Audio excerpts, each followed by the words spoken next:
E no Janeiro Branco, o assunto agora é saúde mental. É isso, não é, né? A gente vai conversar aqui sobre a síndrome de burnout, que é um distúrbio psíquico, né? Causado pela exaustão extrema, sempre relacionada à vida profissional. Essa condição também é chamada de síndrome do esgotamento profissional e afeta quase todas as facetas da vida de um indivíduo. Sobre esse assunto, eu converso a partir de agora com a psicóloga do Apvida, Michele Costa. Doutora Michele, bom dia, boa tarde.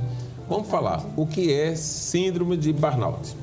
Síndrome de burnout é classificada como um esgotamento que pode ser tanto psicológico quanto fisiológico, sempre referente à condição de trabalho, sempre referente ao trabalho. Bom, me parece que é algo assim, algo bem moderno, né? Porque havia outras classificações. Eu não acredito que um esgotamento emocional, mental, só venha a ocorrer agora nos tempos da modernidade, não. Deve ter acontecido lá atrás com outros nomes. Mas agora passou a ser síndrome. O que é que muda, né? E como era chamada essa síndrome antigamente? Então, antigamente ela era considerada apenas como um adoecimento e geralmente era classificado como fulano está muito estressado, ele está muito cansado. Ele está estafado. Ele está estafado, está trabalhando demais. E hoje a gente já tem até um CID próprio, que agora com a revisão da OMS, da Organização Mundial de Saúde, essa síndrome ela vai ser classificada como uma condição de adoecimento de fato. O que é que provoca? Eu sei que estafa, cansaço, mas deve ter algum fato gerador que insere o indivíduo nessa classificação de doente da síndrome de burnout.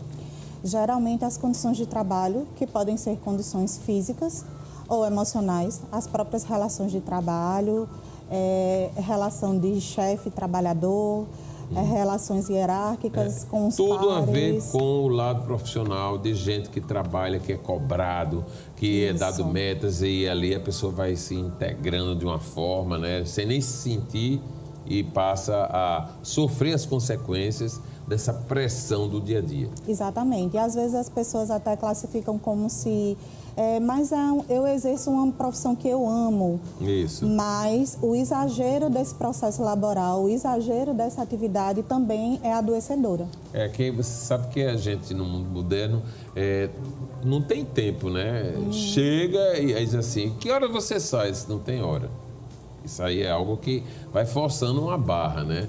E a gente como diz, não, mas eu gosto do que eu faço, eu amo o que eu faço. Mas a pessoa ama o que faz, mas tem hora que cansa também, né? E nem se dá conta. Exatamente. E aí o trabalho ele vai começar a tomar conta de todas as áreas da sua vida. Então, os horários que são para lazer, família, amigos, acabam sendo tomados por essa condição de trabalho. Sim, agora a senhora falou algo assim, é como se a gente saísse do ambiente de trabalho e ficasse conversando sobre o trabalho com quem está. Quer dizer, você não saiu do trabalho, não é isso? Você ainda está trabalhando. Então, o ideal é que quando a gente começa a perceber esses primeiros sinais de esgotamento, a gente tente utilizar as estratégias alternativas. Como é isso? Uma condição de lazer mais tranquila, algo prazeroso que você gosta de fazer, um bom livro, companhia dos amigos, da família, que você possa canalizar essas conversas que não se refiram diretamente ao trabalho. A senhora está falando aí num tempo assim de absoluta normalidade. A gente vive um momento da pandemia e a pandemia tem suas limitações nas relações, né? Elas sempre estão ali, vocês, distância, não pode aglomerar tal. Então essas relações, elas são meio que proibidas, né? Vamos dizer assim, exagerando, né? Um pouco isso aí. Por ser proibidas, faz com que você fique mais isolado do que propriamente no coletivo. Se está no isolado, a tendência é pensar, é atuar muito voltado para aquilo que ocupa a pessoa no dia. Daí talvez tenha havido, nesse tempo de pandemia, um aumento dessa síndrome? Sim, inclusive a condição do home office trouxe essa síndrome muito mais fortemente, porque houve essa mistura de casa com o trabalho. Isso. Então não houve essa separação desse ambiente de trabalho E as pessoas, elas não estavam habituadas a ter essa organização do próprio tempo. É engraçado porque se falava assim, vai simplificar, você não precisa ir, você trabalha em casa e tal. Aí tem várias consequências que a gente tem que tomar muito cuidado, né? Exatamente. É meio que assim, o espaço do home office tem que ser bem isoladozinho ali, você ali trabalha, mas quando sair dali é para esquecer aquilo e viver a casa, o problema do quarto, as crianças. Exatamente. Muitas pessoas recomendam, muitos especialistas recomendam, inclusive, que o cantinho do seu home office não seja dentro do seu quarto. Porque a hora de dormir é a hora do seu repouso absoluto e tem que ser respeitada. E aí ficar na cama, olhando diretamente para o lugar onde você trabalha, vai te trazer sempre a recordação do que deixou pendente, do que você tem que fazer no outro dia. Não bastasse o pensamento, né? Porque o pensamento de quem é responsável não consegue se desligar tão facilmente. Você deita e começa já a fazer uma revisão. Eu amanhã tenho que fazer isso, tenho que fazer aquilo, tal. Mas tem uma hora que você se desliga. E se você bota o ambiente de trabalho para dentro do seu quarto, aí não se desliga mesmo, né? Exatamente. Com os avisozinhos que tem de celular, aí você fica olhando o tempo todo porque a curiosidade é muito grande. Agora me diga uma coisa, o tratamento é esse mesmo, é respeitar os limites, né? Sim, mas aí a gente sabe que tem alguma condição da síndrome, para que realmente ela tenha essa característica, ela gera uma condição de adoecimento emocional e fisiológico. Como curar?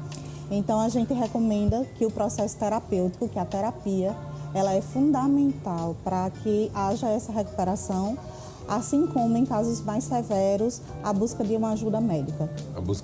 Não dá para você ficar em casa achando que está com a síndrome e que vai se curar porque consegue resolver. Tem que ter o acompanhamento médico. Isso mesmo. E aproveitando esse mês, que é o nosso mês de campanha com relação ao Janeiro Branco, não ignorar os sinais. Bom, vamos elencar aqui alguns sinais? Sinais fisiológicos, principalmente. Sim. Estafa, muito cansaço. Eu sei que a gente tem essa condição do isolamento social, mas essa reserva de não ter esse convívio com as pessoas, uma dor de estômago muito grande, uma enxaqueca que não passa. Todas as vezes que você for fazer essas associações com o trabalho e perceber esses sintomas físicos, é para se chamar a atenção. Eu estou rindo aqui porque tudo que a gente sente hoje é Covid. É Covid e não é Covid coisa nenhuma, né? É simplesmente outro processo que foi instalado com mais força no dia a dia das pessoas. Tanto é que muitas pessoas que desenvolvem a síndrome dizem logo, eu não aguento mais olhar para esse computador, eu não aguento mais atender o celular, eu não aguento mais falar com as pessoas. Então, respeitar também esse movimento. Eu já senti um esgotamento, uma determinada ocasião, do celular. De passar o dia olhando no celular, porque a gente, quando entra nesse processo do isolamento, nessa fase de pandemia que já foi mais grave do ponto de vista de sair de casa, então havia uma tendência ou televisão, ou laptop, ou celular, né? Aí você conversava com um com o outro, mas estava ali. Não estava assim, começo da tarde eu estava cansado de olhar para a telinha e responder as coisas. Isso, exatamente. É bem esse o processo. E aí, associada à condição física desse cansaço, vem também a condição mental, de você querer evitar esse veículo, de você querer evitar a condição da televisão, de estar sempre nessa busca das notícias para chegar primeiro, para falar primeiro, para relatar para as pessoas, porque além de comunicador, você é jornalista. Isso. Então, tudo isso a gente tem que respeitar esse movimento. É incrível isso que você está falando, porque realmente a gente sente uma necessidade de estar olhando as redes sociais por conta da profissão mesmo, né? Para saber o que é que estão comentando, o que foi que aconteceu, o que é que deixou de acontecer, para se atualizar. Algo que num tempo lá atrás a gente fazia através do telefone, ficava atento à televisão e à rádio, que as notícias chegavam com maior incidência. Mas agora chega na nossa mão, né? Tá ali. Aí vem a história dos fakes, aí você tem que... É muito desgastante, realmente. Se deixar, passa o dia. Sim. E é algo que engole você, que toma conta da sua vida inteira. Então, você para ter acesso às redes sociais, por exemplo, ou à sua própria condição de trabalho. Como eu, a questão da psicologia, da psicoterapia, ela também teve que dar uma mudada diante dessa condição pandêmica. Então, a gente teve que levar o consultório através do veículo mais próximo, que é a condição do celular. Me fala uma coisa, ainda está sendo muito usado? Ainda está sendo muito usado. A gente sabe que não é só agora a condição do Covid, mas agora a gente tem a H3N2, Isso. fora outros tipos de adoecimentos, de síndromes gripais. Então, a gente está tendo ainda o cuidado, essa reserva. Me fala outra coisa, a fuga para esse compromisso, porque às vezes a pessoa precisa, o deslocar já faz parte de um processo para chegar ao consultório, para conversar, dá uma arejada, né? Mas Sim. o fato de estar isolado, num quarto, dentro de casa, ir para o computador para ter esse papo, às vezes a pessoa diz, não, o computador não está funcionando. Tem essa condição também. E aí a gente tem que respeitar o movimento de cada um. Mas o que a gente recomenda é que você mude o lugar. Se você tem que ficar dentro da sua casa, busque um lugar na casa que ache mais prazeroso para que esse atendimento aconteça. Um lugar onde você se sinta confortável, privado, sair um pouco dessa condição do quarto, às vezes ir até a varanda, ir até, se você mora num prédio, até o seu jardim. Sim. Se você mora numa casa, você vai até o seu terraço, dá uma mudada nesse ambiente. Isso. E dá para perceber, né? Existe muita diferença do presencial e para o virtual na questão da percepção do profissional com você, com o seu paciente. O olhar no olho, o estar próximo, não dá um diagnóstico, não dá um start mais forte, não? Dá sim. A condição do atendimento presencial, ele lhe dá toda a condição dos sinais que às vezes não são verbalizados daquilo que você fala, como você bem colocou. A questão das expressões, da forma como você se movimenta, do jeito que você senta. Então, tudo isso serve de subsídio também para a condição terapêutica. Uma das condições da terapia é não ficar, tem que ficar um olhando para o outro e o comportamento. Não dá para botar aquela imagenzinha ali congelada não, né? Não dá. Não dá. Não dá. Tem que ser um olhando para o outro, Senão, dependendo da linha. percebe as coisas, né? Sim, dependendo da linha, algumas linhas o terapeuta ele ocupa outro setting dentro do consultório, mas a maioria das linhas sim, um olhando para o outro. Muito bem, eu quero agradecer a sua presença aqui, dizer que foi bom. O Janeiro Branco realmente precisa ser vivido e trabalhado, né? Sim. A saúde mental é algo que mexe com tudo e com todos. Exatamente. A gente precisa estar aí. A senhora tem mais alguma coisa que poderia dizer dentro dessa programação do Janeiro Branco aí que pudesse ser colocada aqui em cena agora? Eu gostaria de deixar com vocês a informação de que fiquem atentos aos sinais fisiológicos, aos sinais psíquicos, que essa condição da convivência com o seu trabalho, ela seja feita de forma harmoniosa e não exagerada, que ele seja ressignificante, mas que não tome conta de todas as áreas da sua vida.